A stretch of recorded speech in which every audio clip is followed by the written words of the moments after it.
And welcome to Today, and thank you so much for joining us on this Saturday morning. Peter, it's good to be with you after an extraordinary several days here in Washington. The country and the world really still processing the fact that the president's at Walter Reed. Yeah, the headlines over the course of the last 24 hours now, I think, have been so jarring for so many Americans. The scene there at the White House, at times inside the West Wing, where I was able to go, was really a surreal one.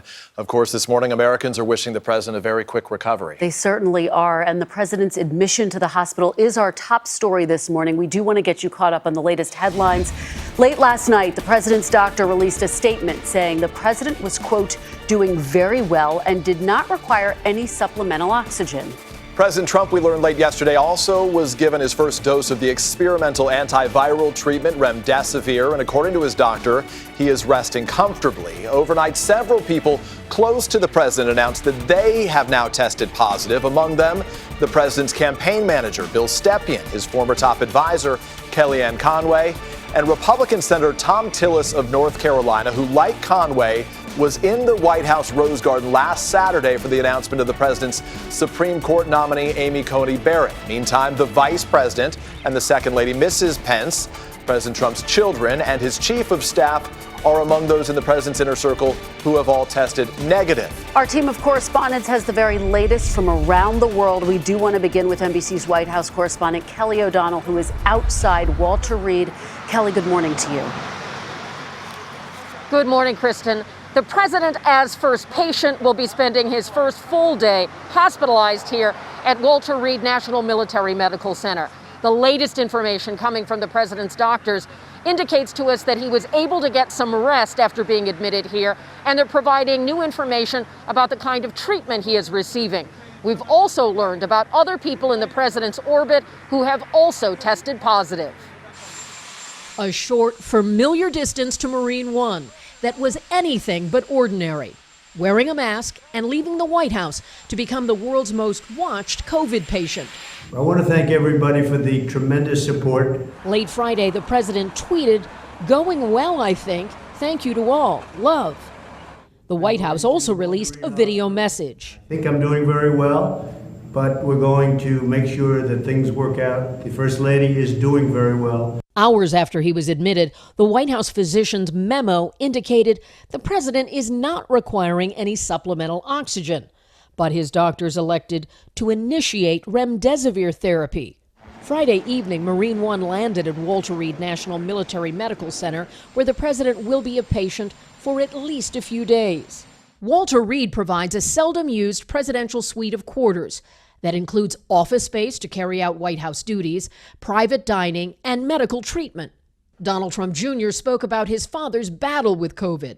He's obviously taking it seriously, but he's a fighter. The president and first lady are part of a cluster of positive cases that expanded late Friday to include Trump campaign manager Bill Stepien, former counselor Kellyanne Conway, North Carolina Republican Senator Thom Tillis, who, like Utah's Senator Mike Lee, is positive and attended last week's announcement of Amy Coney Barrett for the Supreme Court, where mask wearing and distancing were not practiced.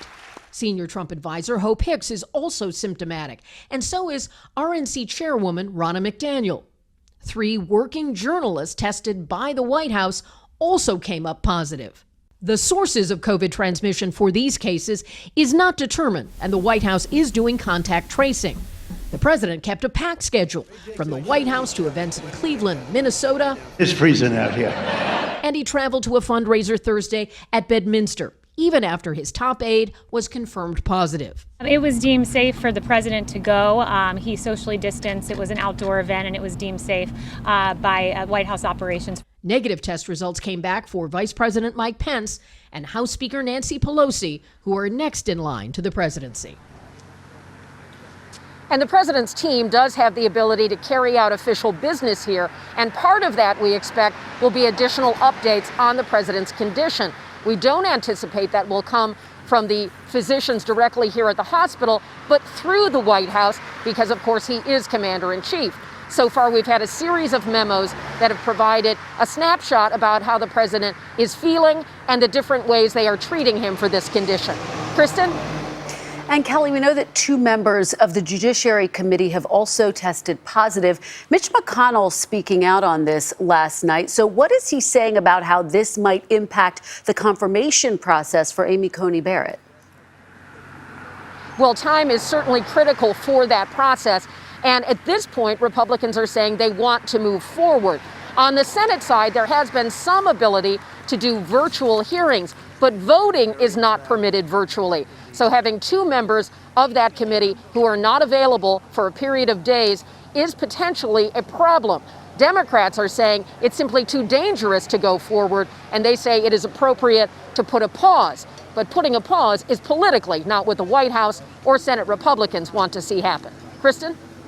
You know, Kelly, this also comes against the backdrop of campaign season. The election is now exactly 1 month away. There are 3 debates scheduled between now and then, including the vice presidential debate to take place this Wednesday. What does it mean for all of that?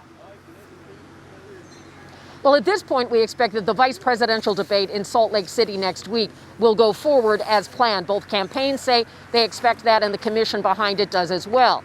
At this point, the schedule for the remaining debates remains intact. There have been discussions between the commission and the campaigns about potential changes. Nothing has been decided or announced yet. So far, it is on track. At the same time, the next debate for President Trump would fall within the time when he would likely still be symptomatic or unable to be out of isolation. Of course, all of that depends on how his condition progresses. Peter, Kristen? Kelly O'Donnell at her post outside Walter Reed this morning. Kelly, we thank you.